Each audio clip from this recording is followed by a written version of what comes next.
abusuam na baaye woni pa bi abepie firi abusuam wonna yesu mu kire se ebi a obedi yie na yedan na yedie ni ntimi ma me pa cho menua yo nipa wo wie nipa bi wo wiase a oba wiase akata no so ebi a wiase aba ya akata wo so obi wonu a yesie no kora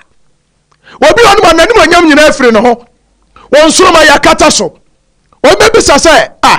na papa ensuma oduma kuwa no edima me de ede na obi kata so me pa cho me kacha so e be kata so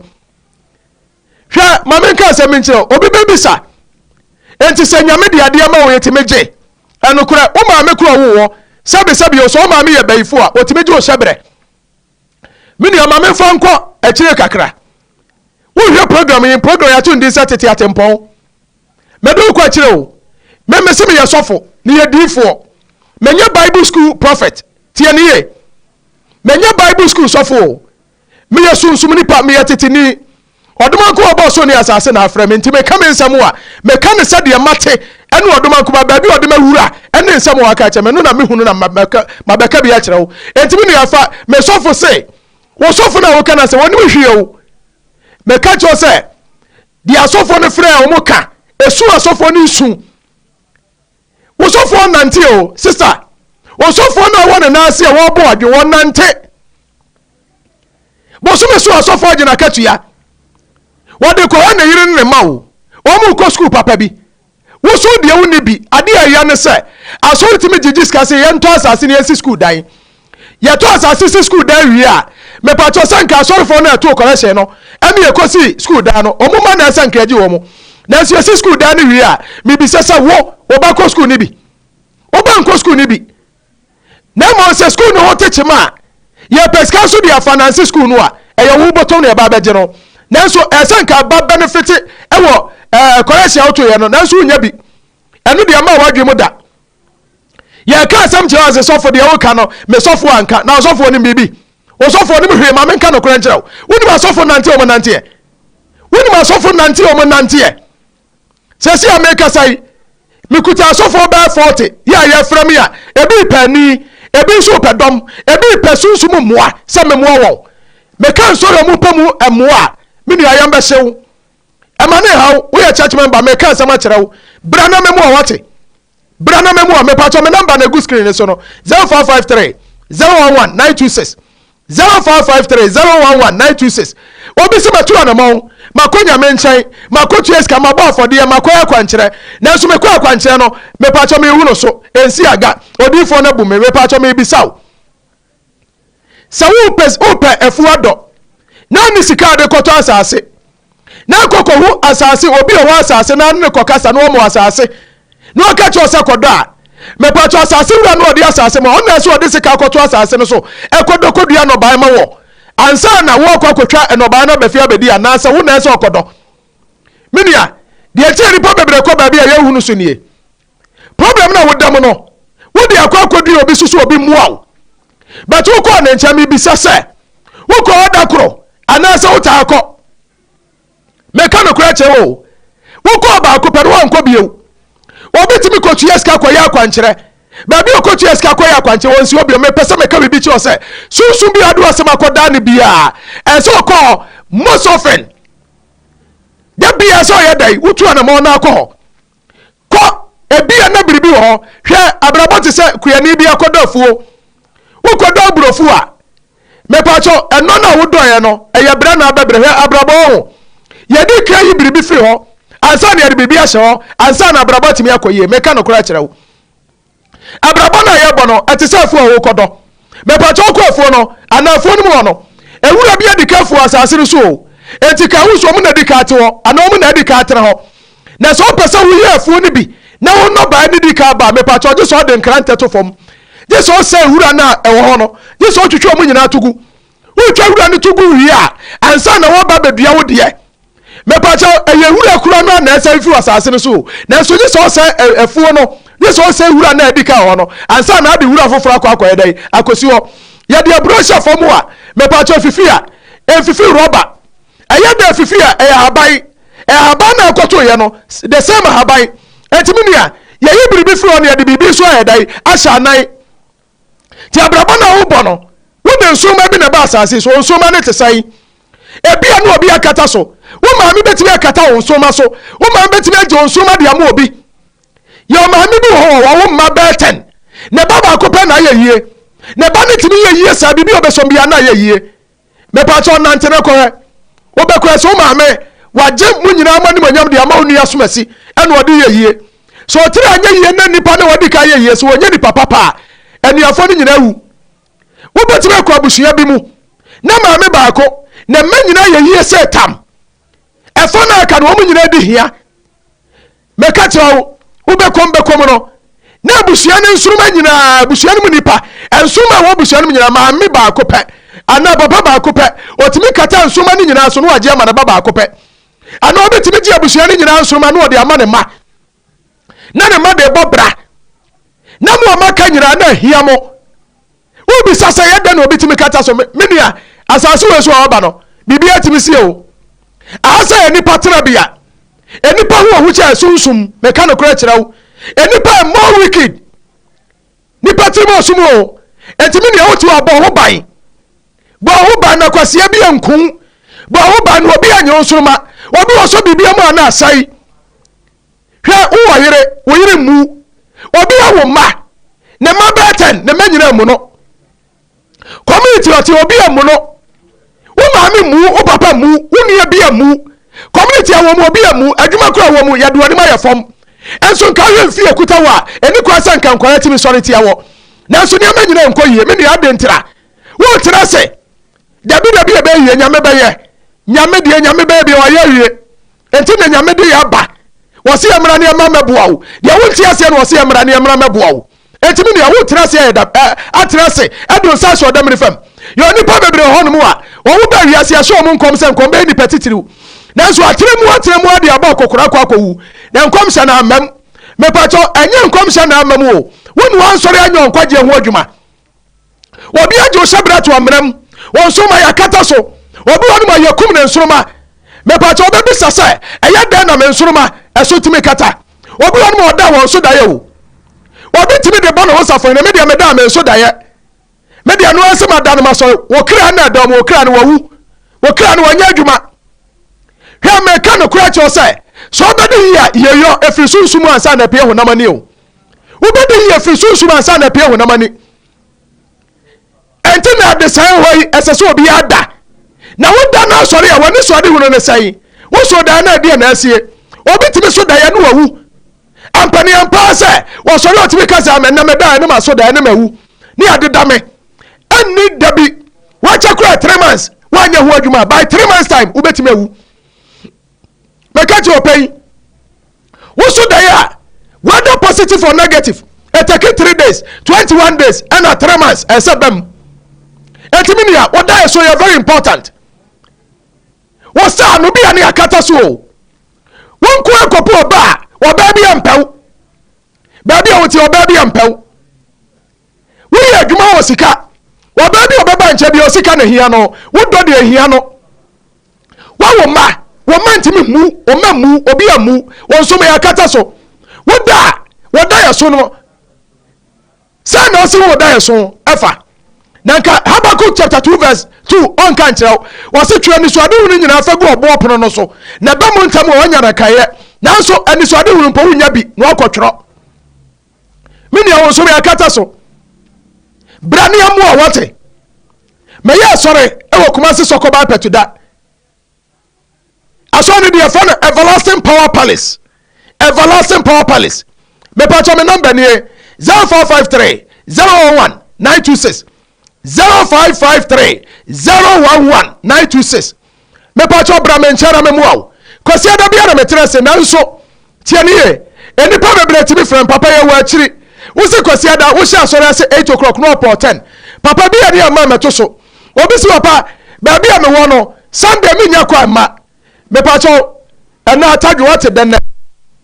skajanya me kase ne bana nya me kase se mintu ukura da bia nsi ho woni pa bia wo bia tumirika na bra me nchen na bra benya oje me pa cho me ho ba e wo ya himfie ye di asem tiani yo dia ha na aba beka wo ba skajanya me kase atenase bana nya me kase atenase wo wuni ani entu ba onim sam ya na mete ho me pa cho abofo nyina atwa me wahia me abofo ye abrafo se ye betwi mu a broni be ka cho sa warriors ebi na bayi akata onhira so ufi abaifo aju onhira to dem ya kata so bra skadanya me kase be ko den dia skadanya me kase be bia na no be ka cho bia no ano no aye ho me pa cho fra me a ebi ase wapa me wa akiri me pesa me registration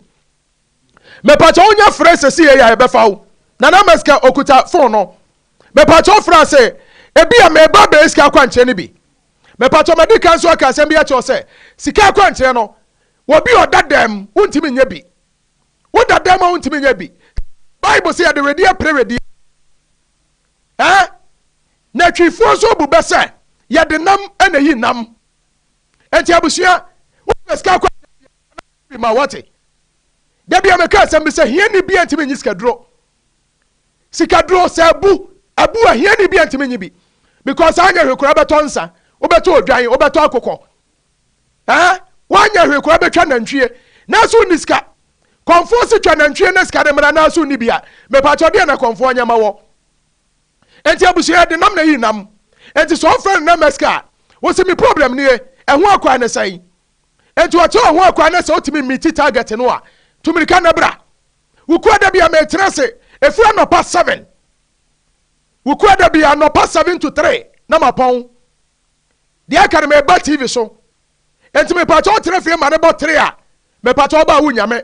wo kwa da bia tumirika na bra e bia na person ye registration bi ana person ye bookings won na meska kasa no cho ho akwa nyina me pa cho betimi na kasa me pesa me ye bookings ni bi oba kire wo wo cho wi atumirika na bra wo kwa da bia bra mu amuntimi ma wo kwa da no hia me kwasi ada bia me ya soro kuma se sokọ wa petuda on so ma se so akata bra ne ya nyamawo obi se wapa adenti na me so ma so akata na se nyankopon na achamade a edi enti na obi timi gie me pa cha onim wiase tiani o obi timi ko bank so akwa yi ni sika wo ko bank ase ne be sika ne de amawo sika ne de bank ase ne de ayedai ya do ade amawo ba wo si abonte a amro be se timi sika ne furu nsam me pa cha no so ka ne sai enti se amro be se ne ji furu nsam a bank na akwa yi sika no obekọ akọta ka omu ana wo mu na ayo obone ana amro ba na ayo obone ti se na wi asete ye abusua na wo bewura mu no oduma kuma di nhira bi mawo akora bi abawun bi amedika ka cho se ya wo akora bi a wo mo anensa e no de aba akora ni kire mu se wodi nhira na ba ye eno kora nanso obi a wo dware wo timi ji nhira ne furu nsam di obabi wo nsam first so wani bonia na wo ye na hi obetimi age wo star no obetimi age ato obetimi age wo star dia mo obi kwa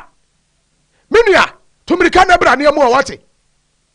ya sho nkom dada wo be sofo wo betu kwai wo benya sika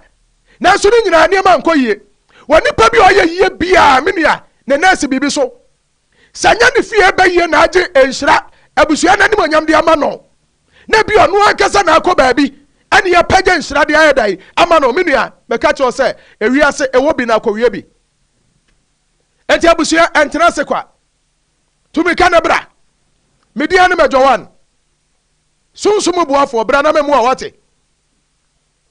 medo oduma ko obo so ni asase na ya adwuma skaganya mekase ene be na nya mekase ana mdo ya adwuma me pa cho problem bia me yebi me ya court case ho adwuma wo court case obi do akọ court woni sikanti ye bukata lawyer bi agi sika woni wasam maw wo court bi adabia na yetu asam na sheda woni skadi bi na anya esanse woni sikanti woni sika sisiw mini abra ni entrance ni ani asam na maw one touch me pa cho me de metonchia o me de metonchia enti me de nchia to na te ho ebia na wo japade bi obi de ni tumi agi wo japade afa brani anya ho adwuma mawo wo fie ahene bi wo ho wo na ese nka wodi hene ye nyanse hene no wo hema mpese wo do beko ame de ahene na mawo wo bi de sika agi ahene na fro se me nua bra ni ampaja ahene na mawo sa ye odi anko ade abeje de mawo ya ji oni manyam afro nsam won so ma so akata brani amuawo wo pa bi afro bi ho wo nua bi wo sika na so ya wo nua no mpese obeboa wo ya so obaso obetu kwan wonu ya no nyina agu abrochire obi ampese obefi wo menu ya wo tena se tumirika na bra na yamuwa wo yare bia ekwankro aye spiritual problem ana ama wo menu ya mese emfa yare ni ngu wako hospital hodo nyina anya yie tumirika na bra everlasting power palace skaja nya mekase ne bena nya mekase na ase ni ensa ne ni enyi ha no mfiri oma wo na ho ntow abusua media no mejo 1 me pa charge me number 0453 011 926 ana go screen ene no fabi na bra be share skaja nya mekase wukuada no pa 7 o'clock ekopima awia me pa charge me tenase me di nkrofo asema ma won skaja nya mekase ne bena nya mekase di mu tumirika na bra ne amuwa abusua wa bi adwuma ne nkoso obi mpo mpese obeba adwuma no na me ne wa bi adwuma na enipa ma hoyi na sorry adon se sumu ano go to Central Market me pacho ukwa dumu a obi eto nkun shop bi me se omunya bie nkun shop na fira no pa kosi anadwo anwumere 5 I tell you aduane on bede ekura de ma wo enipa timi to ade saa na free 5 bosa kim na kwa boso me de ade bia brambram no wo mu opanso yesi ento ade ma wo obi nso petwa tese ba akopɛ obi po obi ama na ba beto ade ba ko na nkodi Africa enso onya bi enkofo timi ko sum store na chi mini ya mesra me to nkun me to spray wo se ento ma age sade ache mini ya de ntira wo bi adwuma obi ama ho no wo tira se akasa me twa nyame empa ebe na wo mo me se nyame wo wie na adwuma wo titumrika na bra na yamuwa wo ne fonsi kwam abusua bia na so me yakata so me pacho me number ni 0453 011 926 0553 011 926 me se problem bia wo bia me ne tutumrika na fa bra aya spiritual marriage abra wo pe kru pe yire bra aya kwantu abra yare abra aya hinie na ato wa me ne abra ne yamuwa wo ewiase de ohia ne ahobambo sikanso na opa me yeska kwankyere bra na me yeska kwankyere mawo me pacho francis e befa wo tumirika na bra sa registration na person register nso a me pacho no na me scan kasa me pacho me pesa me register ukware ma bedru hontem ebia na ntima bedru hontem sa ban yo difo betimi anya kwanya ahweme me pacho me register ehwo akwa ne sai me hawnie me nua tumirika na bra me dia no mejo 1 skaja nya me kase ne bana nya me kase na mesumo won oso ne asase wura enti abusua meto me nsafra wo oduma kuma ya adumu a ochena ye besa ba beto aso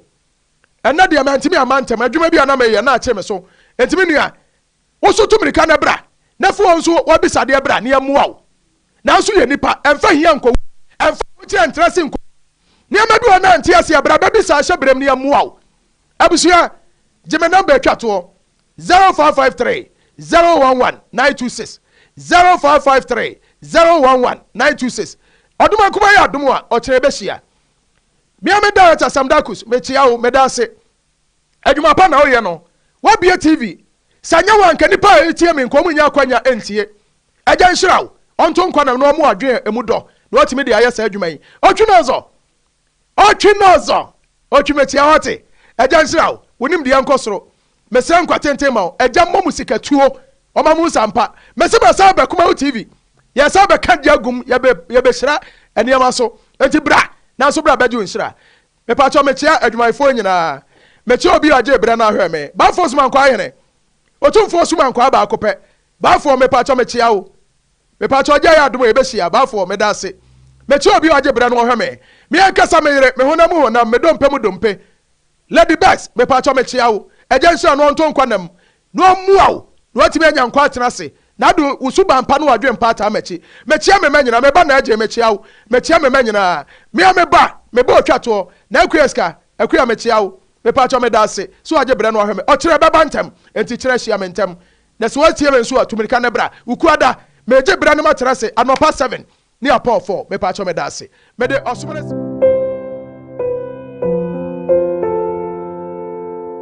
abisi o age bre na